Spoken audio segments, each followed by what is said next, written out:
We're talking with Dr. Milan Holister. I'm Lisa Caprelli. With us is my co-host, Brian Gapps.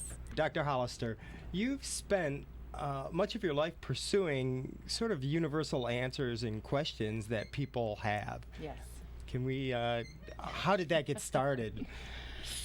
The PG version is a tumultuous upbringing, which I think puts a lot of people on the path. I don't think I'm exclusive to that. I just took it a bit further and traveled the world and studied probably every religious dogma, every book. I have more degrees than probably one person needs and a lot of student debt to show for that. But in that pursuit, I came up with some very basic things that kind of the underpinning of everything, and that were the 5 core values.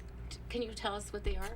They are love, truth, peace, right conduct, and nonviolence. The book is Back to the Basics, 5 Core Values Revitalized. Yes, so there's that. My book will give you more detail about that, but what I came to find out in my 7 years of travel is that no matter where you go, no matter who you are, no matter what you're trying to learn, these 5 values put into practice will make your life so much easier. And we can find that information on your website, milanholister.com, MILANHOLLISTER.com. Just like California or the clothing company, yes, not to put a plug in for anybody. And Dr. Holister, you have international travel in your background, and so are a lot of these values just universal values? They're completely universal values. If you look at any religious dogma, I mean, just even the basis of the 10 Commandments, this is what all religions teach. All religions.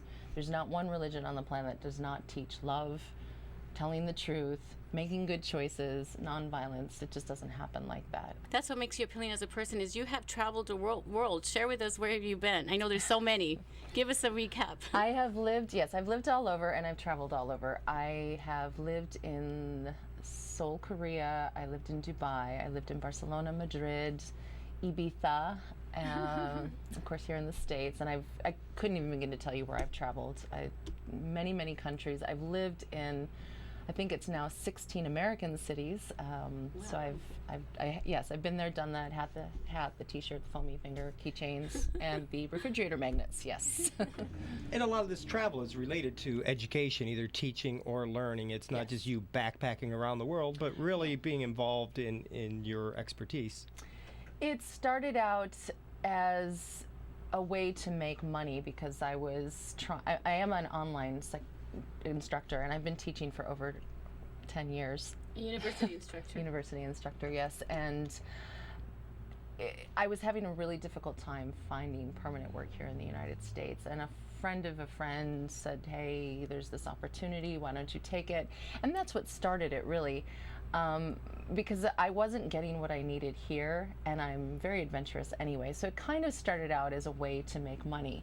But as I moved into these cultures and started to learn about them and immerse myself in them and take part in some of their rituals, really, I started to realize, because I've always been on, like, why am I, what is my purpose? Why am I here? Why did these, like everybody, why did these things happen to me? Why me? Why not her? Why don't I have just everything. I've always been a very questioning person about why life happens and so on and so forth. So as I was moving around the world, I just had this opportunity to kind of dig into all of these different cultures, and the seed of all of it was the same. I mean, it was always the same. So it didn't matter if it was Buddhism or Muslim or Catholic, it was all the same.